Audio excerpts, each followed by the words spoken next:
Welcome back, basketball fans, to another great show with Sean on Ball. Today we're going to be looking at the NBA draft lottery. Obviously, we just found out who is going to be getting what this year in the 2025 draft. Obviously, people are blown away by the fact that Dallas is the number one team to draft this year. I mean, after trading Luka this year to then get the number one draft pick, wow, what a year. What a roller coaster ride it's been for Dallas Mavericks fans. Can you imagine? Obviously, I'm a Dallas fan, but not a Dallas fan. So when Luka was traded, I thought it was bizarre. I couldn't understand it. Obviously, he led the team to the finals last year. They put good players around him. It was just a matter of letting these guys gel and making sure injuries didn't get in the way. But they wanted to go in a different direction. And obviously, they went in a direction with older players that tend to be more injury prone. So it didn't make much sense. Now they end up getting the number one draft pick. Who knows what can happen? Let's jump into it. We'll talk about some of the rumors that are being pushed around the social media right now. And then we'll look at my predictions. And obviously, this is my predictions. You may disagree. Feel free to leave it in the comment section below. This is just based on my feelings for what I would do if I was a GM for these teams and what I think potentially fits these teams and kind of the way these teams think historically and the kind of players they tend to grab. And we'll see if at the end of the day I'm close to being true or not. Only time will tell. But let's jump into this right now. So, NBA Draft 2025. So, the big news, obviously, is Giannis talked about being open to being traded now. Obviously, things did not work out in Milwaukee. They did win a title. So, congratulations to Milwaukee and Milwaukee fans. Giannis brought what you wanted. And they're still trying to tinker and put a team around him. But unfortunately, things haven't really worked out. Injuries and other things have sort of stopped it from really panning out. And obviously, he's 30, going on 31. Now's the time. So these are a few teams that I potentially could see him going to this year. Obviously, Dallas now with Cooper Flag as the number one draft pick. It would be crazy to imagine Dallas trading Luka to LA and then trading the number one draft pick for Giannis. But let's put this in perspective. Giannis is one of the top three players in the NBA. He is number three in MVP votings. His numbers are crazy ridiculous. He's almost unstoppable once he gets into the paint, right? You put him with a veteran team, that team is made to win.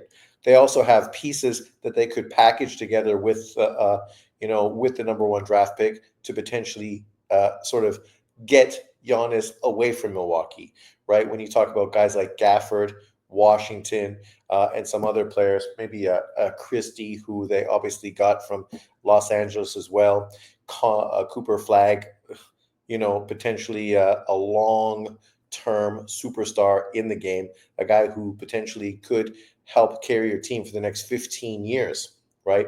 So for Milwaukee, it's definitely a rebuilding stage in their career. What better than to build around a team like that, right? And for Dallas, fans, I can imagine some being upset, but I could see others being very excited. You put Kyrie Irving with Anthony Davis with Giannis. I mean, just the combination of AD and Giannis in your backcourt, in your front court, would be unbelievable, ridiculous. The defensive intensity on the inside, trying to score on the inside against these two guys. It would be crazy. And the great thing about having Giannis, it takes a lot of the pressure off of AD, a guy who does suffer through injuries on and off during the season.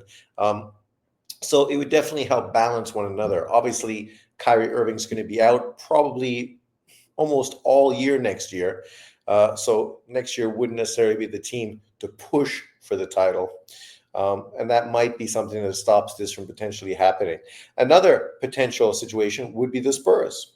The Spurs have two picks in this top 14. Obviously, the number 2 pick and the number 14 pick.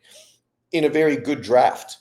If you package these along with some other players that they have on their squad, you could make a really nice package to bring Giannis to join Wimby, Fox, and Castle, the rookie of the year. And what a squad that would be. I mean, obviously, Wimby wants to win right away, but you got a veteran point guard. You have him at power forward. And then, of course, this is going to be the third year for Wimby. You know, he's only going to be better. And this year he had a great year, but unfortunately, he just doesn't have the team around him to really dominate. Castle showed you that he was the best player in last year's draft. Very complimentary player, a guy that easily meshes with Fox, Wimby, and Giannis, right? And gives you what you need, whether it's defensive intensity, another ball handler, whatever that may be, he brings it. So I think that would be fantastic. We also know the Spurs loves to play a twin tower type of style. They love having big men, and the complementary between Giannis and Wimby would be, it would be crazy, crazy. Those guys can switch. They can play all over the floor. They can guard anyone. They're both super long. It would be fun to watch. Fun to watch. Then, of course, you have Houston. Houston has a really deep team with a lot of young players. And obviously, we just saw them in the playoffs. They have skill, but unfortunately, you can't win generally with a lot of youth. Youth needs experience to do well in the playoffs. That's just the way the NBA is made. Adding a guy like Giannis to that team is exactly what they need to do well in the NBA playoffs. And they have a ton of assets. So they could easily make a package there that would make Milwaukee very happy. Very happy. That's probably the best place for Milwaukee. As far as Giannis, I don't know if Houston would be the best. But the great thing is we're talking about three Dallas teams here: San Antonio, Houston, and Dallas, right? Obviously, we know income tax in Texas is very low. So that's just another reason to really attract Giannis to potentially one of these teams. And then, of course, the outlier are the Knicks. The Knicks, who are still in the playoffs, potentially could win a chip this year. And I don't know if that would change things or not. But if they definitely lose, you could see that they would be maybe tinkering what they have to try to perfect it and push it over the edge. And what more could you add than Giannis? Right now, they have the good power forward who's playing great. Sorry, his name escapes me, from Toronto Raptors. Really a great player. If you packaged him with a few other players that the Knicks have, and then had Towns, Giannis, and Brunson as your core, it would be great, because obviously Towns has never been a great defensive player, but he's a guy that can spread the floor. He can make it a lot easier for Giannis to get into the paint and do what he has to do. Giannis defensively can make it a lot easier for Towns. And then, of course, Brunson has proven that he is just the perfect point guard, a guy that can hit clutch shots, a guy that gives you exactly what you need in the backcourt, and a guy that maybe Lillard was supposed to be for Giannis in Milwaukee, but never really was able to do that at that point of his career. For Brunson, maybe he could do that. And for the NBA, obviously these are all big markets, so that's good for the NBA as well, because TV ratings are going to really do well having him headline any of those teams. But you bring him to New York, even more so. Brunson is great, but he doesn't really cross over like that. Towns, very good scorer, but doesn't really cross over like that. Giannis, on the other hand, an MVP, right? A guy that's won a title. He is that guy. And obviously, being European, the East Coast market, he will fit in much better there than he would in obviously a place like Milwaukee. So I think any of these teams would be fantastic. And potentially what happens, you have three teams that are in the NBA draft's top 14 in Dallas, Houston, and San Antonio. So depending on what happened trade-wise, that could obviously change everything. And it doesn't impact my prediction, but it does potentially impact the league as we move forward. Let me know what you think. What team would you like to see Giannis go to? I mean, I just want to see him go to a team that's benefits him the most so that we can get the most out of him. Obviously, in Milwaukee, I didn't get to see him play that much because it was Milwaukee. And who gives a fuck? If you're from Milwaukee, no offense. I'm from Toronto. And I don't expect him to go to Toronto, even though he'd be great in Toronto as well. So here's the 2025 NBA draft. Obviously, Dallas Mavericks have the number one pick, San Antonio at number two. Philadelphia 76ers, by the skin of their teeth, keep their pick by landing number three. That's great for them. They need it. With the way last year unfolded, they need some positivity in a big way. Obviously, the Charlotte Hornets are number four, a team that's in a constant turmoil and never able to really develop. And, historically, it's going to probably be this way for their whole franchise.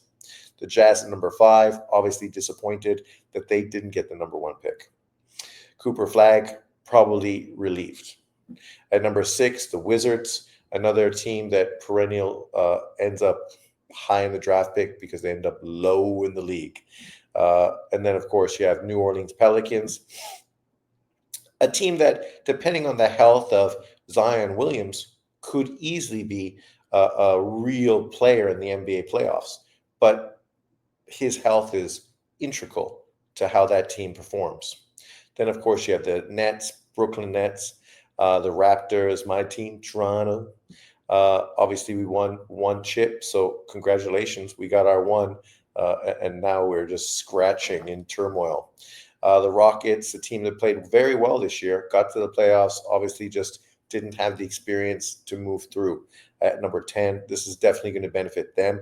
But at this point, do they really need a draft pick, or should they package some of these picks and potentially bring in a Durant, right?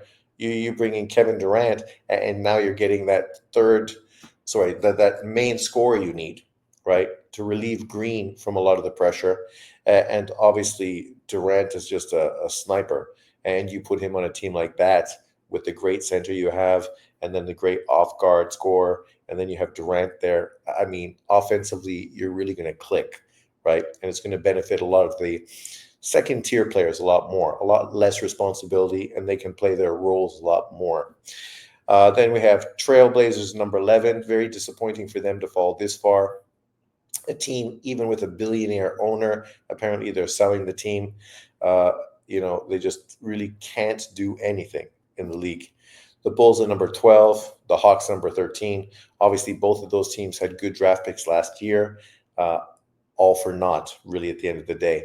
And then, of course, number 14, the Spurs' second pick. So it's going to be a very big year for the Spurs, whether they package those draft picks and try to get some experience to the team, or whether they just try to build around youth, kind of the way Oklahoma did. We will see. So let's get to it. So it's no surprise that I have Cooper Flag going number one to Dallas. That doesn't mean that he's going to stay in Dallas. As I said, you could potentially see him get packaged up in a Giannis trade, which, in truth, I think would be a smart move, right? We saw their team talking about wanting to win now. By taking Flag, you're not really wanting to win now. The kid's 18 years old. Obviously, he's very good, but it's going to be a bit of a learning curve for him, right? Whereas you add Giannis to a team with AD and Kyrie Irving, and all of a sudden you have three superstar players on your squad. Who could even have ever imagined such a roster, right? You add key players around them. I mean, you got Lively as well on that team, and Jesus Christ, man, you're looking like a team that could easily win and potentially win back-to-back moving forward, as long as injuries didn't become an issue. And with the Dallas's core, I mean, injuries probably always are going to be an issue. I think Cooper Flag is going to be great. Obviously, I can understand the Dallas fans would love him as a replacement for Luka, right? A guy that they could really support and be the next Dirk, right? Here you are, the American version of Dirk, right? A guy who's 6'9", potentially 6'10", great all-around player, actually better defensively than Dirk, but offensively maybe not quite as smooth as Dirk at this point of his career. We will see what he develops into, but it's going to be a fun ride for sure. And Dallas is a big market, so it'll be a great opportunity for Cooper Flag. Obviously, low taxes, Dallas is a great city. So, there's a lot of reasons for him to be excited and Dallas as a whole. Let's move to number two. And at number two, this is potentially where some people may disagree with me because I'm going off script. But listen to why I'm going off script. I mean, I'm not just doing it to be contradictory or to be a hater. I'm doing it because I'm using the history of San Antonio and something that I think potentially works better for them moving forward. You may disagree. Feel free to leave it in the comment section below. So at number two, I got the San Antonio Spurs drafting Colin Malawach, the 7'2", 250-pound center from Duke, who, if you watched Duke this year, you saw the potential of this guy. This guy went from being a big man who didn't quite know how to fit into the team, right? Didn't know his role, took a bit of time to really understand, and then really became a dominant player that when he was off the floor, it was night and day. When he was on the floor, the team was so much better defensively, great on the boards. He is just a guy who's really going to develop into a great center. Historically in the NBA draft, guys like him always would have been drafted high, right? Centers, big guys with huge upside. A guy that literally can step out and guard smaller guards outside the paint. And obviously is great weak side, adds a little bit more muscle. He's going to be great one-on-one as well. And the thing that he really has is also soft hands, a good passer, right? Obviously, we didn't see tons of that last year for Duke, but you saw the potential of it, right? He can hit the three-point shot. He shoots very well from the free throw line, unlike Giannis. And I think this kind of falls into what San Antonio likes. He's their kind of player, right? A guy you can really develop around, a guy defensively who's really going to make you a great squad. He's going to really allow Wemby to be more creative and not necessarily be locked into the paint, right? Obviously, Wemby is a long, athletic, very versatile player. Can hit the three from deep, good off the dribble, smart passer, a real unicorn. You had a guy like Malawach behind him. All of a sudden, defensively, you become ridiculous. Rebounding, ridiculous. Both of these guys can switch, right? They both have good feet for big men. They're both super athletic, right? And they're both going to be able to grow together. And so I saw the potential of Malawach and Wemby as potentially, a Duncan and David Robinson, another twin tower system we once saw in San Antonio that literally brought titles and championships there. You had the one guy who was very athletic, right, and defensively helped you a lot. And then you had the guy who was much more of the the guy that carried your team and obviously carried you forward longer afterwards. I think it's a great matchup. People may disagree, but think about this. Historically, when the NBA really focused on big men, Malawach would have been an easy pick for potentially number one or number two, easily. And obviously, this is a new age, but he's a kind of center that easily is going to transition and fit in well. He'll be a much better teammate than Collins. You now can use Collins as trade bait for more veteran, experienced player on the team. So I think Malawach would be great. Don't be surprised if Harper goes number two. I just don't see how Harper really fits this team very well. When you already have two ball handlers with Castle and obviously Fox, who's a veteran guard, you just picked him up. You just brought him from Sacramento to add to this team, right? Now you're going to take the ball out of his hand by adding Harper. It seems counterproductive. Harper is not great off the ball. He's also not really a winner. I mean, people all pushed this year for Harper and Ace Bailey to potentially usurp Cooper Flag from the number one position. Yet these two guys, who are both the best players in college basketball, they weren't even to make their team able to make their team win in a weak conference and even make the NCAA tournament, right? So you got to ask yourself, how much are they going to benefit you in the NBA if these are the kind of players you want to build your team around and be the captain or the leader, right? I think right now Fox has obviously tons of experience. He's super fucking fast. You had Castle, who is the perfect complementary player to him. He doesn't need the ball in his hands, but he can do that job if necessary, right? His jump shot's going to continue to improve. He's a strong defender, physically very good. A guy who played obviously for UConn, so understands his role and how to play a winning style. So that's why I think Malawach would be just the perfect complementary player to Wimby. But let me know what you think. They still have the number 14 pick as well. And I don't think you're ever going to get Malawach at number 14. But you can definitely get a shooter who's going to complement this team, right? And that's something you can definitely add at number 14 because there's a lot of those kind of players.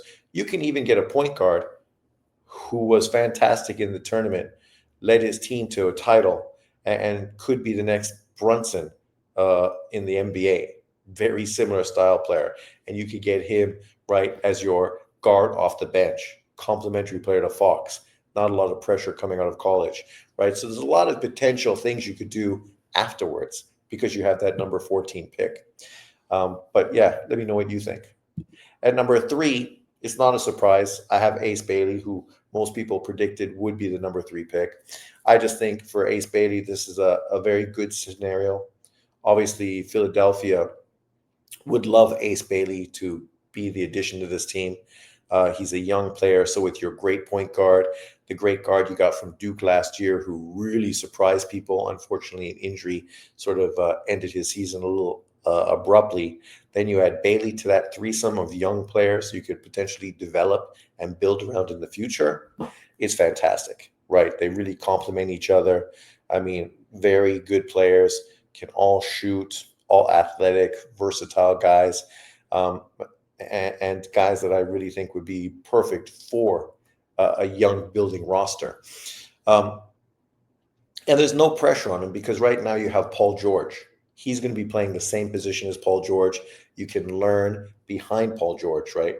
For the year, you're not going to be a starter for the 76ers, but they don't need you to be a starter. They need you to come off the bench, learn for Paul George, and develop.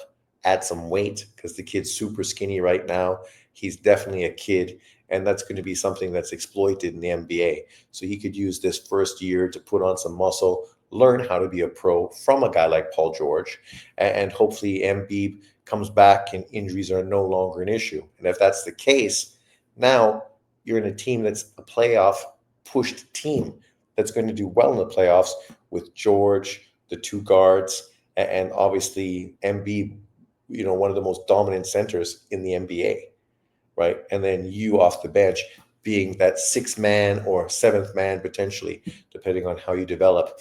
So I think it's a smart move. He's definitely a kid that has a lot of upside, a lot of Kevin Durant in him would be the highest upside. I don't know if he's going to be Durant because he's never been the kind of rebounder that Durant was. Even though Durant was super skinny in Texas, he was a double-double man, right? Bailey's never been that. He's a guy who settles for jump shots a little too much, right? And obviously he's young. Maybe we'll see more of his game develop, especially if there's not a lot of pressure on him to produce right out of the gate. And then, of course, he potentially could be like, what's his face? Ingram, right? And I think that would be the low side. Low side Ingram, high side Durant is probably going to be somewhere in the middle. And that's great. If you're drafting him at number 3, he is a third scorer on your team. Potentially, he could become the second scorer on your team.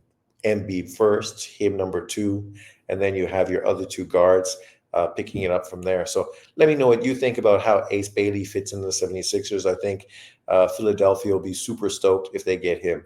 Very excited. And if I'm not mistaken, isn't Rutgers, it's either in Jersey or it's in Philadelphia. But nonetheless, there should be a real relationship between Rutgers and Philadelphia, if I'm not mistaken. Let me know.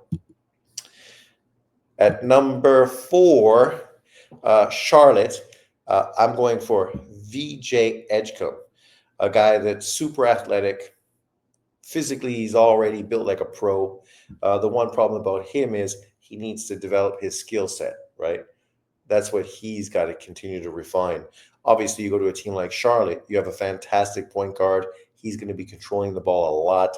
You just need to be a complementary player to him on a team with a lot of complementary type of players, a lot of athleticism. Defensively, you could be that guy that really shuts people down in the guard position. Not so much pressure for you to score a lot, but to rebound, pass, do a little bit of everything. Be that glue guy that Charlotte really needs to be at their best. And I definitely think Edgecombe is that kind of player. And if you want to talk about super athletic, that's this dude, man. This kid can jump out of the gym. He's going to be ESPN highlight type of guy.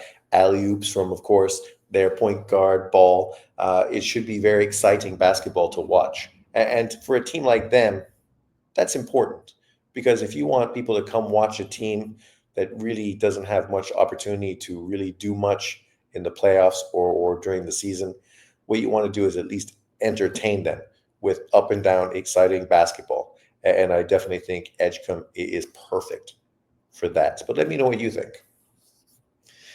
At number 5, the Utah Jazz.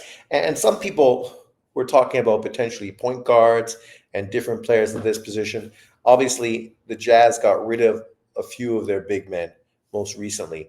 They still kept, of course, the three-point shooter, what's his face, the European guy. And if they keep him or decide to keep him or decide to trade him, regardless, I think Derek Queen is the perfect complementary player. He'll fit in with him very well. Queen is a great passer, has very soft hands, rebounds very well. He helped North Carolina do very well this year during the league and in the tournament. This is a guy that played with Cooper Flagg for Mount Verde, ended up going undefeated in their senior season. Potentially, you could have 4 Mount Verde starters end up in the top 14. That tells you about what kind of quality that team had. I think Queen is good. When I watch Queen in Mount Verde, a lot of times he was the dominant player, right? When he played well, that team rolled, because he was unstoppable down low. And you could say that was just because he was playing high school, but he's playing elite high school, right? Like not bum-ass high school teams that don't have players over 6'8". He's playing elite teams, which have 7-foot centers and 6'9" power forwards and NBA type of rosters. And he was still able to dominate. He can hit the 3-pointer. He's very good at bringing the ball up the floor. There's a lot of joker in him, right? In the way he plays, he'll grab the rebound and he'll push it up, and then he'll set up the dish, right? Perfect pass, ending potentially or throwing an alley oop to Cooper Flagg for the dunk. So he's a great player as far as that. He fits the NBA very well.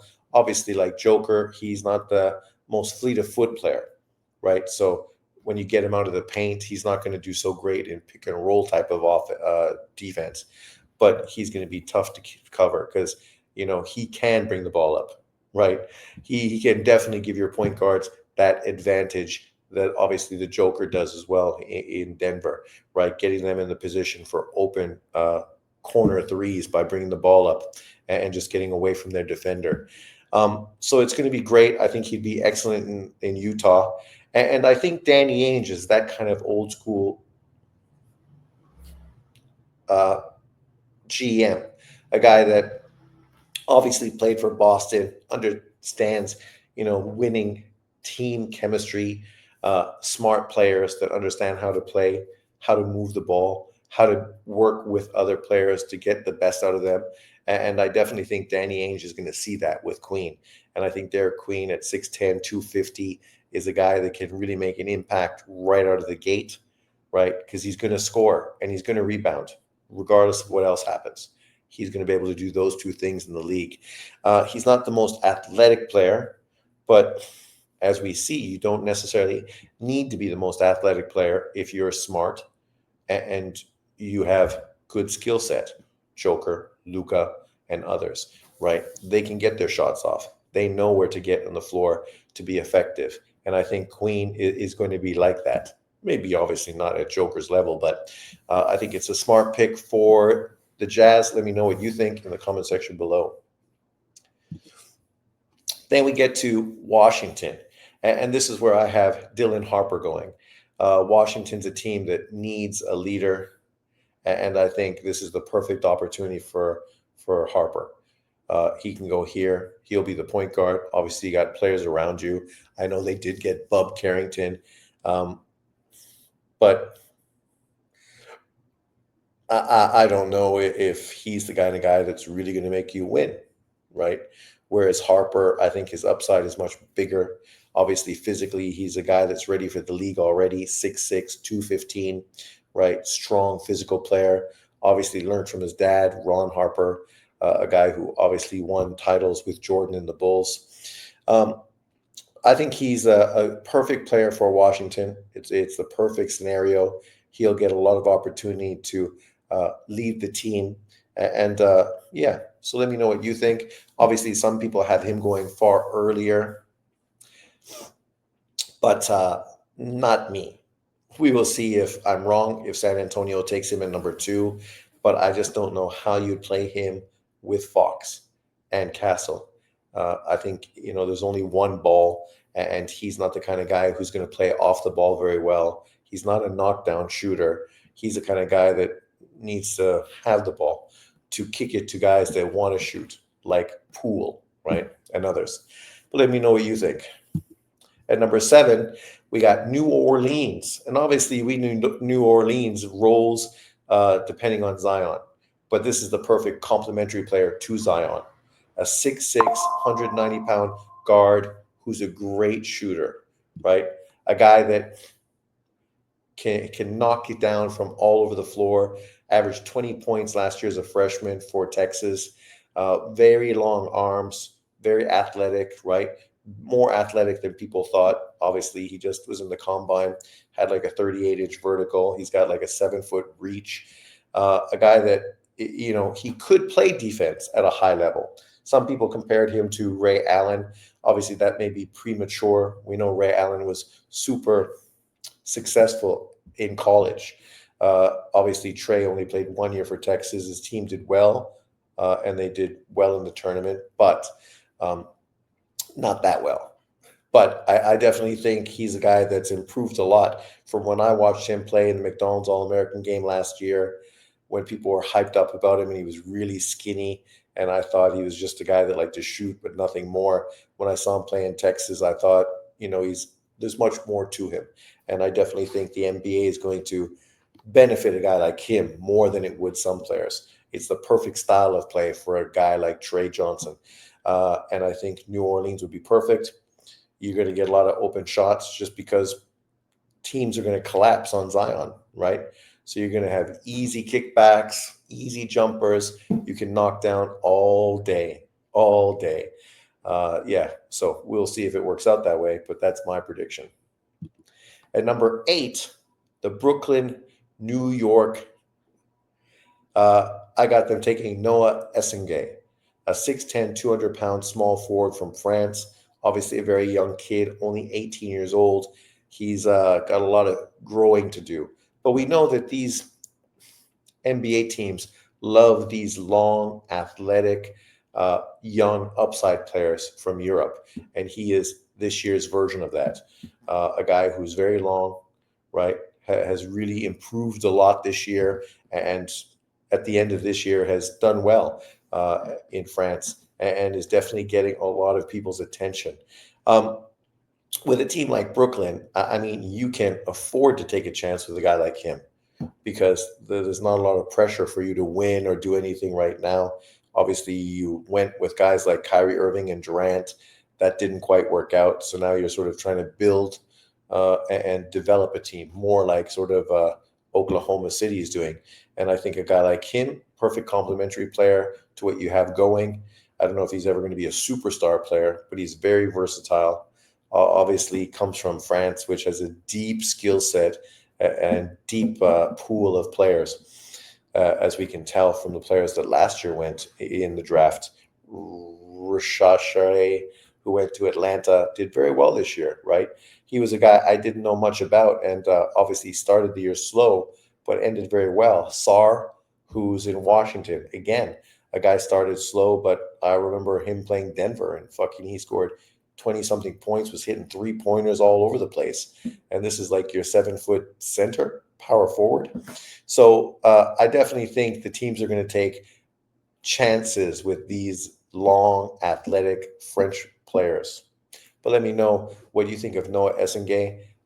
If you're a Brooklyn fan, would you be excited about him coming to your squad?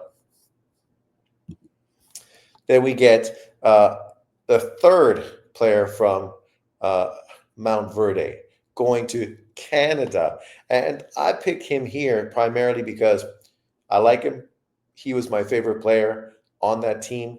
He's a high energy power forward, a guy that brings it every game. He had the second most dunks in NCAA basketball last year. 6'10, 220, can hit the three. Obviously, his 3 point shot and his mid range game is still developing. But he's got the touch to do that obviously already at this point, and that's just going to develop moving forward.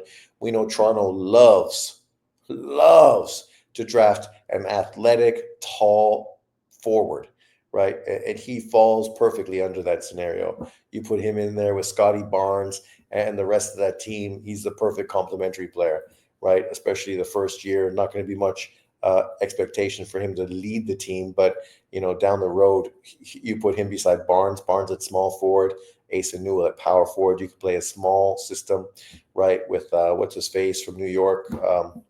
He escapes me, the lefty Canadian kid at small forward, Grady Dick at shooting guard, and then obviously I think they need a better point guard, somebody that's a little more exciting, explosive, to really sort of get the most out of these guys to push the pace. But Asa Newell is going to be fun to watch. He's going to rebound like a fucking madman. He's going to throw down dunks left, right, and center on your head. And he's just going to play tough defense, right? Tough defense. And the kid's a winner. He was on an undefeated squad in Mount Verde. He went to Georgia this year, played well. They went into the tournament, did well, right? And he put up great numbers and really showed that as the season progressed, he became the man for that Georgia squad. So I would be excited as a Toronto Raptor fan if Asa Newell was the ninth pick that we drafted. This may be a little higher than some draft picks have him, but I think once they get him into workouts and see his athleticism and the engine that he runs at, because a lot of dudes are big, athletic. Naturally, when you look at them, you think, God damn, man, this guy is like fucking a thoroughbred. But then they run cold, right? They don't have that ability to get out of second gear. They just always play at second gear.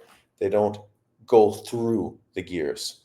Asa Newell is a dog, and the kind of guy you want on your team because he's determined, right? Last year at Mount Verde, he broke something. What did he break? His nose? Something?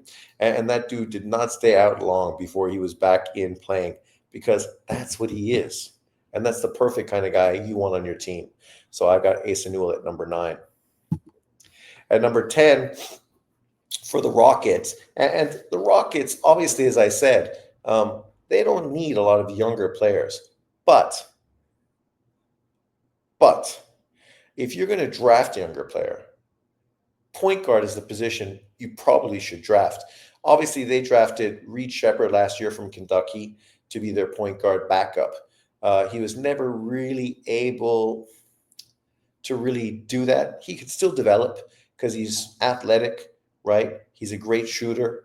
I felt he probably should have stayed in Kentucky for another year because he's one of those guys that is really young looking and physically he could really benefit from another year in college before coming to the NBA. He played a lot of the season in the G League. You take Jeremiah Fears, 6'4", 190 from Oklahoma. This dude, I think he may never be the shooter that Reed Sheppard is. He might not be the type of team player that Reed Sheppard is. But as far as overall athleticism and upside, Fears definitely has more upside than Reed Sheppard. He's the perfect point guard for them to take over for this team. He's long, can play defense, lockdown defense. I mean, he's a very good player. He can hit the jump shot, mid range or long. He gets to the hoop. I think he'd be a great addition. As it says, like he's a guard that's a combo guard, so he can play on the ball or he can play off. Either way, it's fine. He played great this year in Oklahoma.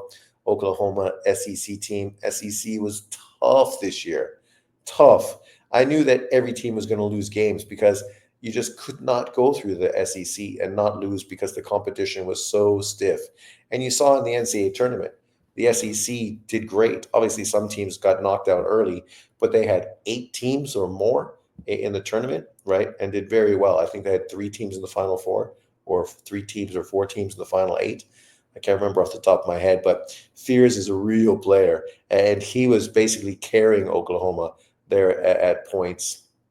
And I think he'd be the perfect addition to this Rockets team. If you're going to go young and not try to bring in veterans, you bring in him with obviously Green, the Turkish center you have, Jabari Smith, and then Amen Thompson, uh, and some of the other players you have. This is the guy you need, right? He's going to bring the ball up. He's going to be a great point of defense defender, point of attack defender. I mean, I think he's a great addition, and he actually may be gone earlier because he's got that much upside. But if he's around at number 10, I think he's the perfect player for the Houston Rockets. Let me know what you think. At number 11, another Frenchman, this time a power forward center, 6'10", 230, Joan Beringer, uh, a kid with tons of upside. Again, we know these tall, long, athletic Frenchmen are getting tons of play in the NBA. A team like Portland, this is the perfect scenario for him, right? You're going in there. Obviously, there's not a lot of expectation for you to do a lot right off the bat, right? But you're another young player to develop in Portland. Portland's a great city. You know, for a young kid, it's nice. It's not too busy, too crazy. You're not going to get too distracted. And obviously, being French, it's a little different, anyways, right? You have a complete different mentality than just normal American kids, right? A little more seasoned. You've been playing like against older players longer. You know, you're a little more mature, right? So going to a place like Portland, I think you'll fit in very well. Obviously, they have a good young squad. You add a player like him, I think it's a great addition. I think he'll fit in really well. He's versatile and really gives them what they want, which is potentially a real good quality power forward, and especially a young guy with a lot of upside as well. Um, but let me know what you think. And then at number 12, we have Atlanta. Atlanta might be getting rid of Trey Young. And if that's the case, then Casper Jukinas, sorry if I butchered his name, the 6'6", 200-pound point guard, shooting guard for Illinois this year, a guy that played great. His stock continued to rise all year. He got better as the season progressed, did very well in the tournament as well. He is exactly what they wanted him to be, a guy who's very experienced, obviously played professional in Europe, very mature, able to lead the team, right? Able to step into pressure moments and not let the pressure get to him. He's tall enough where defensively he was able to be effective. And in the NBA, you know, being taller and physical, it's going to help him. He'll be able to body people up a lot more, even if athletically he doesn't have the feet necessarily to always get to the spot. He's a very good shooter, obviously great at running an offense. He's the kind of guy you can play off the ball because he can knock down the three. So I think for Atlanta, it's a great pickup for them, especially if they lose Trey Young. But even if you don't lose Trey Young, it's not going to hurt to bring another backup guard onto a team, especially a guy you could play off of Trey Young as well. So I think this is a great pick for Atlanta. Then we get to number 13. The Bulls, and then we got Will Riley, my Canadian brethren, 6'8", 180. Obviously a teammate this year at Illinois, a guy that showed a ton of upside. He's long, right? Very athletic, a guy that you could definitely see develop into a solid NBA player. The question is, what's his ceiling, right? But as far as his floor, you're going to get a solid player out of him, right? Billy Owens, maybe more. Obviously, he's very young as well. Chicago is a team that's continuing to develop. They had some young players they brought in last year. He'd be a great addition to that squad. And because he's very versatile, he'd be a great complementary player to the Bulls as well. He's the one player potentially that may fall out of the top 14. A lot of that depends on what he does in the combine and obviously his one-on-one workouts that he has with teams. But I've heard people praise him so much. The one thing he needs to be is a little more like my man from Georgia. He needs to have a bit better of a motor, right? Sometimes he can be a little lackadaisical and sort of fall to the backside and let other people sort of dominate. But the days when Illinois needed him to step up, he stepped up and looked like the best player on the floor, right? And was the guy that really helped carry them forward. They just needed him to do that on a more consistent basis. And we'll see if he's able to do that in the NBA next year. But the good thing about Atlanta, there's probably not going to be that much pressure for him to be that guy right out of the gate. And then, of course, we get to the 14th pick, the San Antonio Spurs. And at this pick, I have them taking Con Knipple, obviously the third Duke player in the top 14. It could have also been UConn's player, obviously the Mount Verde player who's in a similar position to him, a small forward player, good shooter, and a very smart basketball player. And if he would have ended the year better, more healthy, I probably would have put him there. But Con Knipple ended the season great at Duke. He showed he's the perfect glue player. He played tough defense physically, even if he's not the most athletic guy. He got great offensive rebounds out of nowhere with his tenaciousness, right? You need that, man. He's smart as well, able to adapt, obviously very high IQ, and also a great shooter as well.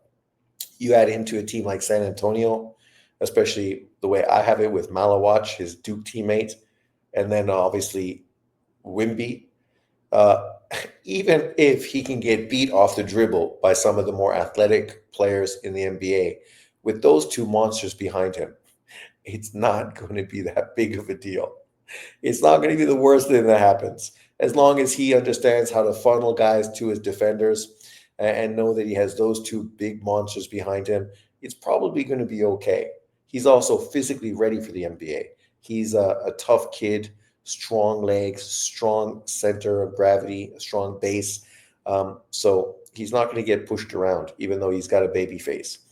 He's a great shooter, so that's exactly what they need. You got Fox, you got Castle. Castle's not a bad shooter, but nobody would say he's a great shooter. You got a guy like Knipple who could probably is going to become much more of a shooter in the pros, right? That's going to be probably his niche a little more because he is a smart player who's a bit of a dog, can get a key offensive rebound, and has good hands. He's obviously going to contribute in many ways, but you could see him being that guard, that shooting guard that's really going to help that team a lot. So I thought at number 14, he's the perfect complementary piece to this San Antonio squad. But as I said, there's also other guys potentially who could fall into that role that may be able to benefit the team as well. Here's 4 players that didn't get into the top 14, but easily could have. Obviously, Liam McNeely, the 6'7", 210-pound player from UConn. Obviously, another Mount Verde player. He would have been the 4th Mount Verde player if he could get into the lottery. He's a great shooter. I think he's a better shooter than Knipple, but he's not a better all-around player than Knipple. He's more athletic than Knipple. Liam McNeely, he'll throw down a dunk on your fucking head, right? He's not above and beyond like going to the hole and being kind of like what's his face for the Lakers, the dude from Tennessee last year. Well, why can't I think of his name? You know what I mean? Good shooter and a guy that will take it and throw it down in your head. Lee McNeely's very similar to him. Obviously young, a guy who's going to develop. He went to UConn, played well this year, but obviously, had some injuries later in the season. Then you have Walter Clayton, who it really is kind of this year's Brunson. He's a guy that's very similar to Brunson, led Florida to a title like Brunson did in Villanova. He's a guy that was clutch in big moments, hitting big shots, right? There's a lot of similarities between him and Brunson. You add him to a team like San Antonio, he's a great complementary player. Obviously, you got Fox, then you got potentially Clayton off the bench. You could play them both together because obviously Fox is about 6'4", if I'm not mistaken, 6'3", 6'4". Apparently, Clayton measured shorter. I know they list him here at 6'4", but if I'm not mistaken, I think his measurement was closer to 6 foot today with his shoes off, which would mean he's about 6'1". But with a team with the guys behind you, you can play a smaller backcourt, right? It wouldn't necessarily hurt you. They're going to be obviously tough to defend because of their speed, their ability to get shots off. Both of them are left-handed, so that's beneficial as well because it's just harder to defend a lefty because you're just always thrown off a little bit because they're always doing something different than you're used to. Then, of course, you have another great guard from Alabama, 6'4", 180, LeBaron Philon, very athletic, a guy that, he would be a great addition to San Antonio as well. He's not quite the knockdown shooter, but he's a much more versatile athletic player. You could easily play him next to Fox as your backcourt, and then obviously have Castle at your small forward, and then have Wimby and Malawach as your two big men right there, and then those three guys on the wings. Philippon is very athletic, very long. Obviously, comes from a great squad in Alabama who defensively was tenacious, right, all over you. Those guys, man, scratching and clawing their way to the tournament.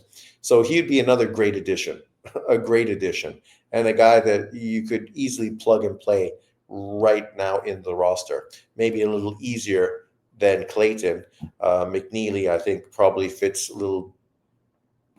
just as well. Obviously, coming from UConn, the same as Castle. So obviously a smart kid, good IQ, played under the same system as Castle did as well.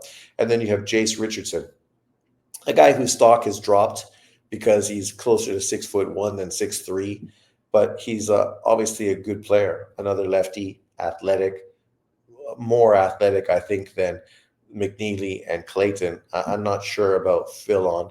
Philon's taller, longer, and similarly as athletic as Jace Richardson. Obviously, we know Jace Richardson, whose dad was Jason Richardson, who was a 6'7" slam dunk monster. But Jace is a much better guard than his dad as far as skill set, right? Handle, the ability to, beat guys off the dribble and pass to teammates. He's another guy that you could plug and play for San Antonio, even though he's not that big.